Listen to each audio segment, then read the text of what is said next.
What does that mean? How to come up with their own way of doing things, their own ideas. So they conceivably could create their own techniques? Yes. Or not? Yes. Yes? Yes. How could they apply that in a non-art specific context?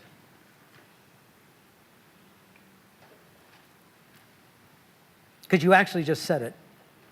They create their own way of doing things. Yeah, their own way of thinking. Isn't that what everybody's telling you to prepare kids to do? To be creative, to be innovative? Doesn't that mean, by definition, coming up with your own ideas? Right? So if you're teaching them to make clay heads, okay, fine. But you don't justify it by simply saying, well, it's in the curriculum. No. Of course not. And we do it with emotions, too. They have to put their own emotion to the clay head. Right. So now you can show them, who's that guy who does the pointillist things that look like a comic? Who's that guy? Lichtenstein. Lichtenstein.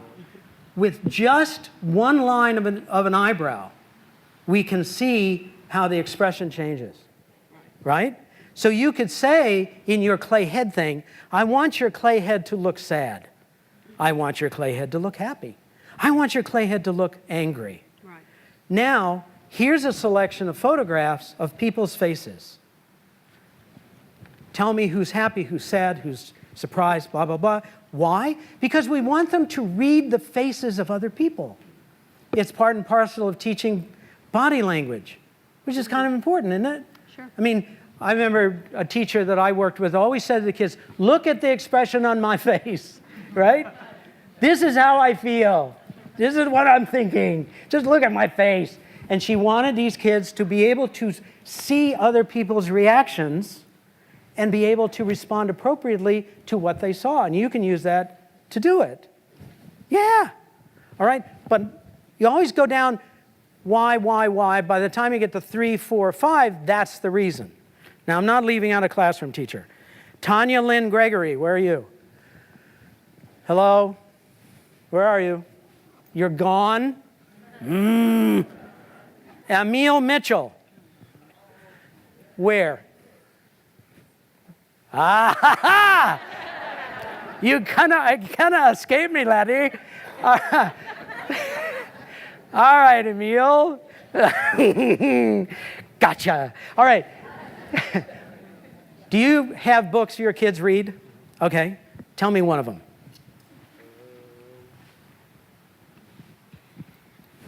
I'm guessing. We did the biography on MLK. MLK. Why? Historical. Why? Why did we do it? Yeah. Why'd you pick that book? For learning purposes. Learning. Yeah. What do you want them to learn? About his biography. Why? Yeah, it was appropriate. Black History Month. Why? He's got to go to 8. Right. The hell with 5. It's appropriate. Why? Is it only appropriate for Black History Month? No, it was. Why? For their interest. Why? What is so important about reading the biography of Martin Luther King? Come on. Why? Influence, yeah. Historical influence. Influence of what? People went through history. Huh? People, interactions, ideas, how we think as a culture, how we react. How you stand up for what you believe in. Right. The risk you are willing to take for what you believe in. Teach that. Yes? Yes, we taught that. Well, why didn't you say so? He said, well, I'd taught that. Well, yeah. All right. Phew. Keep in mind, you don't teach it without a reason. Because if you're teaching the what, you're instructing. If you're teaching the why, you're teaching. The why is always more important than the what. How many times have you had kids say to you, I don't know why I'm learning this? My son did that when he came home from high school. Dad, why am I learning this? If the teacher can't tell you, they should tell you. Okay, in the few minutes, God. All right. Here's what I'm going to want you to do, and you don't have time to do it. Oh, well. Keep in mind, with standards-based education, you start with the standard. I've given you a hook, which is the sourdough starter. Don't think about your content when you're doing this. Think, what do I want these kids to be able to do to a target? You can take an action term that's on page 2 of your sourdough starter. Also in the dance narrative that you have, I have the lesson plan, the Common Core aligned lesson plan format. I also did it in Knox County's format, just so you can see what it looks like. Stick in a possible modifier, choose the relative cognitive strategy, choose the anchor standard, then pick out the relevant work of art. You think, what work of art could your kids study? What could they create? What could they present or perform? There it is. Yeah, they have it. And you have a small group activity. Administrators, you might want to have a small group of teachers go through this exercise. That's what the lesson plan, that's a blank one, that's what the lesson plan looks like. Now what I would have done, because I'm supposed to be done in 5 minutes, aren't I? Ooh! Oh, fabulous! I got till 11:45. I thought it was 11:15. Oh, fabulous! All right, all right. Here's what you're going to do. You're going to do this. Now, you're all generally in these things, you sit with people you know, okay? What I want you to do, let me back up. What I want you to do is I want you to do that. I'm going to give you 15 minutes to do it. And then I'm going to cold call you. No raising of hands here, no volunteering. I'm going to walk up and I'm going to say, okay, what you got? You're going to tell me what your action term is, what the target term is, what the possible modifier, choose the relevant cognitive strategy, choose an anchor standard, and then tell me what the specific work is. Let me do a quick review here, a quick review. There are two things, if you take nothing else away with you, take this. It's in your handouts. It's called Arts Adaptive Cognitive Strategies and Anchor Standards. It's my rewriting of each cognitive strategy. When I showed you those cognitive strategies, they were only sort of summaries. I give you the full language and then the art's applicability to it. Same with anchor standards. And remember that I told you if you can get your head around anchor standards, you're most of the way there. If you just look at I'll give you one.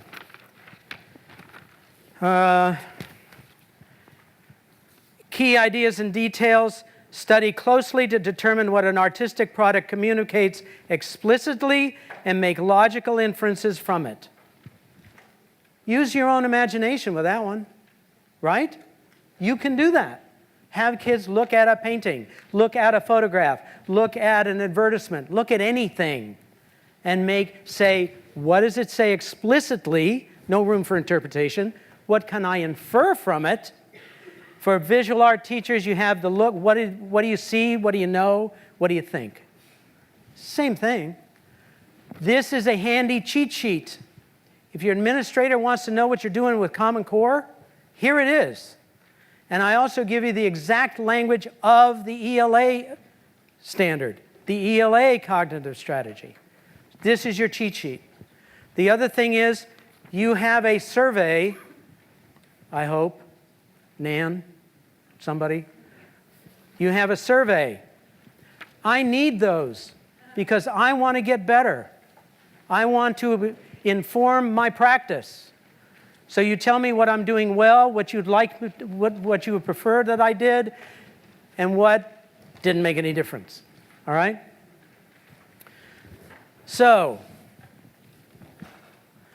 let's find out. I saw these guys diligently working. What you got? What's your action term? What's your target term? Our action term was evaluate. Evaluate what? We wanted to evaluate a narrative. Evaluate a narrative. Define evaluate. We evaluate is What is the root? What is the root word of evaluate? Value. We use the terms assess and evaluate interchangeably. They're not. Assess is to measure. When I gave you what the percentages were, that's an assessment. I make a value judgment based on the assessment, which is they're not learning those terms very well. So evaluate is to make a value judgment. Quite often, if it's not dealing with literally an assessment, you're making a value judgment on your belief as opposed to evidence. So whichever way it is, fine. So you want them to evaluate a narrative in what respect? A visual narrative. So you're having them look at a visual piece of art. So you want them to evaluate what in the art? What's the artwork? Oh, the Ballet Appalachian Spring. Martha Graham, Aaron Copland. All right. So what's the evaluation of the narrative? What are you asking them to evaluate?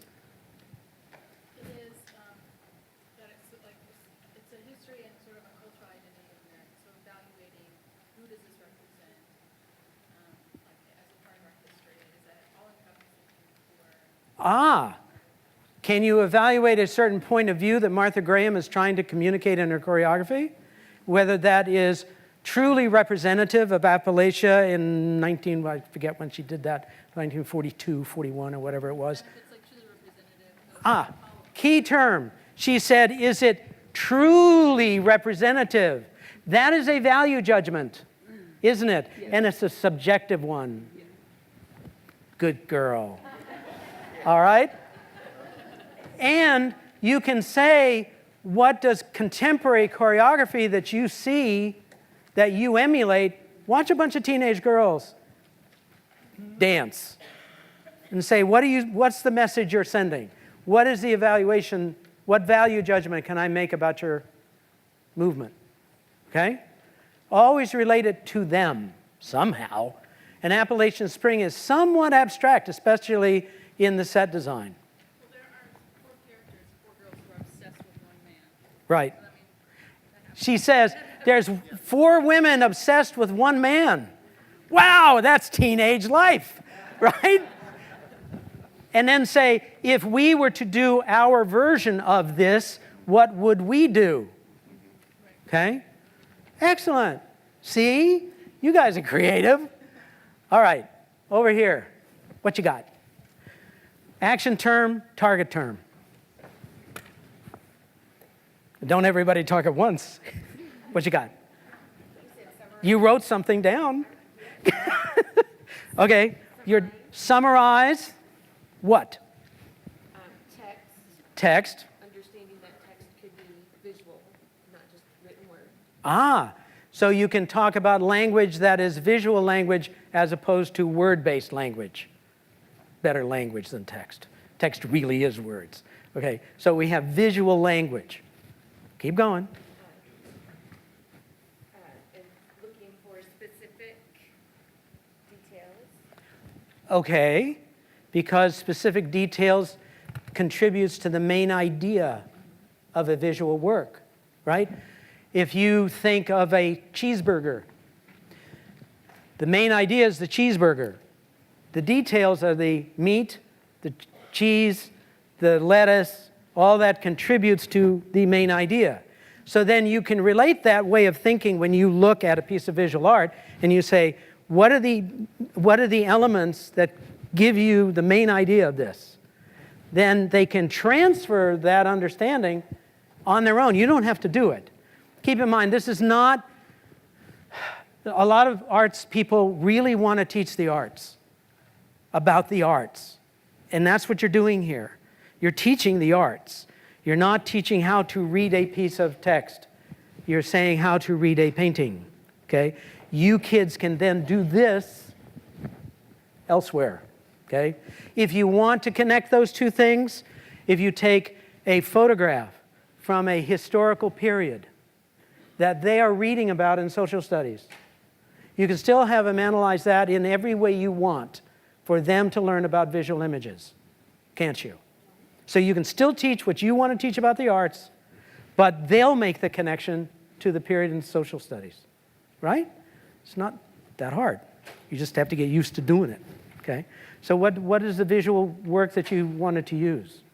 We chose an illustration from Officer Buckle and Gloria. It's a children's It's a book? with a huge scene where there's an accident. Ah, Two-page spread. two-page spread. And you can say, what do you see, what do you know, what do you think, right? And what is the language of this painting? What elements communicate those things to you? There's an exercise that you can go through where you put a figure, an outline of a woman in blue and an outline of a woman in yellow, and say, who's the secretary and who's the boss? Who's the young one, who's the old one? Who's angry, who's happy? It's all based on color. Yes, it's culturally rooted. Yes, I understand that. Nevertheless, color communicates certain things that we don't even think about, obviously. We just do it, okay? So you can do all that. See? That wasn't so hard, was it? She goes, well, maybe it was. All right. Ah, hi there. What you got? We chose the action term of being shape, with a target term of relationship. Shape relationships. You want a modifier in there or not? We had independent. Shape independent relationships. The cognitive strategy we chose was assess. Assess, meaning to measure. All right? So cognitive strategy is to assess, yes. And the anchor standard we had was assess how purpose shapes content and styles of a work of art. Say that again. Assess how purpose shapes content and style of art. Wait a minute. Yep. Assess how purpose shapes content and styles of a work of art. Cool. What is the work of art? That I didn't get. Calder's Mobiles. Ooh. Okay. Do tell. That's as far as we got. So That's all right. She's thinking. I can see the gears moving. There are shapes, Yes, there are shapes. one another, They have to balance one another. single structure, Yes, within a single structure. and I love the term balancing, of course. Yep. Is there symmetry involved? Right? Yes, yes, there is. Okay. What makes Calder's works different, his mobiles different from other artists' mobiles? And keep in mind, I'm just asking the question. I don't know the answer. But you could ask them. You could say, here's a mobile by a different artist. What are the differences between these two artists? How are they approaching this? Compare and contrast. And what would they base compare and contrast on? Shape, form, line, color. Wouldn't they?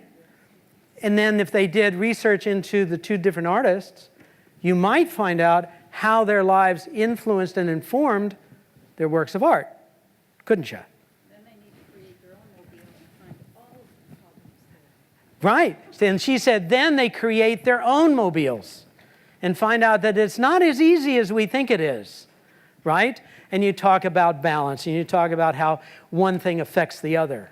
You could do all that. Then you could talk about how characters affect each other through their actions. You can always extend it into life, relationships, the relationships between this dominant aspect and the subdominant aspects, foreground, background. You can go on and on and on in that stuff and let them discover it. Cool. This is fun. All right. What you got? Interpret, Interpret, that's the action term. relationships, Interpret relationships. diverse. Diverse relationships. Cool. Okay. Interpret diverse relationships. Continue. Cognitive strategy using technology to publish. Back up. The action term is Interpret. interpret. Diverse relationships. Cognitive strategy, use technology To publish. to publish what?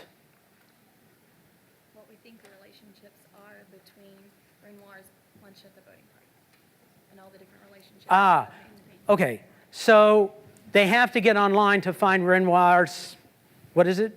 Luncheon of the Boating. Lunch and the Boating Party. And there are inherent relationships in that painting, several. So what are you after? That they can look at the elements of art, the light, your subject matter, and determine what they think the relationships are between the different people broken into small groups, and then use things like publisher. Okay, so they will interpret those relationships because they are not explicit, are they? They're not. There's nothing there that says, he hates her. There's nothing there. There's body language. There's body language, facial expression. There's also focus in the painting. Where does the artist want you to look, right? Probably uses light and shadow to help do that. Also the use of color, perspective, all that stuff. You want them to learn about a piece of visual art in terms of structure, but now you're asking them to interpret. And you can relate that also to infer. When I look at this painting, what do I infer from what I'm looking at? Because they have to get used to the mental activity of doing that. Just to be able to define inference doesn't work. It's like defining metaphor. And then I ask you, what does it mean? I don't know. Okay? So you say, what do you infer from that pair over there? And how do you interpret that relationship? You know what you can do also? Create a background. Where did they come from? We talked about using improv too, so a lot of they use improv that would come into They could use, she said you could use improv, pretend you are this character. the set. Okay? You can also change the setting. That was painted in 18, whatever it is, right? What would make it different today? Do we have these same sorts of relationships that you inferred from the visual art? Say that in the end. You did say that in the end. Having them apply it to the real world relationship. Have it imply, and again, if you don't want to do it, don't do it. But always it's kind of cool because I feel we're in an existential threat in the arts with the imposition of Common Core. As I said in the beginning, we may be seen as even more irrelevant than we already are. But if you find out what they're reading and you get the book, what I did in this high school, none of the literacy teachers would tell the art teacher what the kids were doing. You know, I don't know why. So I asked the kids, what are you reading? Bring it to class, please. They bring it, I read the book, and I see how to what I'm teaching them in dance, I can put into this book, right? You can do the same thing. The building administrator, you make sure he knows that, he or she. He's awesome. Where are, who? Dr. Miller. Well, let's go over there. Hi, guys. Here we are. Can't wait on this one. All right, action term. What you got? What you got? What you got? We said compare, We have ours on the computer. Okay, compare. and the target term was relationship. You know, a lot of relationships here. A lot of people dealing with relationships. Okay, compare relationships. And the modifier was diverse. Huh? Oh, okay. Compare relationships. Compare action term, relationships, target term. Okay? Modifier is diverse. Modifier is diverse. And so our cognitive strategy is to analyze. We picked. And how do we define analyze? It is examine in detail. Okay. That was on the internet. Well, it's not. Well, even it says on the internet. Crap. It's to take apart into constituent elements. That's what analyze means in Common Core. Don't get misled, because examine is not a synonym for analyze. It's not. It's to look closely at something. Right. That is not to analyze it. Same thing. It was used inside the definition. Hmm? It was used inside the definition. All right. Fine. Go with mine. It would go with the dictionary definition I got, which is in Common Core. Okay, so you're going to analyze what? What are you analyzing? We picked. She picked Art, visual art again. and we were going to talk about Native Americans and the colonists, and so Native Americans and colonists. and their relationship to nature around them, Oh, their home. relationship to the environment. The colonists' relationship to the environment. We went back to the target term, and now we went online and looked at some of the visual art that we found online to dissect and give the children a chance to analyze the art. Okay, so they went online to find relevant visual art for their target term and their action term. Yeah, that's what you have the internet for. You can do that, and you don't have to pay anybody. Isn't it great? And just put it up on the screen. So keep in mind, you always want to relate it to, if you're talking about diverse relationships, comparing diverse relationships, and the way you did it was this group, this population, relating to the environment. Great, now you're into science. Without deliberately saying, oh, I'm using the art to teach science. No. Just natural relationship. It's a natural transfer of the child's understanding of comparing and how things interact through visual art, and then they can apply it in science. They can do that. They just said, I have 1 minute. All right. You got the idea. You just have to work with it. You just have to work with it. And if you can really inhale mentally, metaphor, the anchor standards, my anchor standards, because they're related directly to the English language arts standards, that you can show your principal, that you can show the superintendent, that you can show the board, the school board. You can do all those things. You can have kids talk about it. They can present it. How better, right? So be sure to fill out that survey, please, and I'm done.